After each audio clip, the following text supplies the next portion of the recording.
Ahoj lidi, a jste si všimli, teda pokud u mě máte odběr, že už delší dobu nevydávám videa.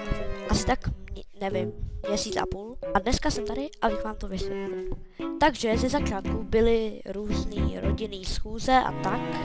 A jako měl jsem připravený už videa, jo, jedno video bylo o armor trimech. Měl jsem to už připravený, točil jsem to, ale pak si nějak DaVinci Resolve prostě posral a smazalo se mi to prostě.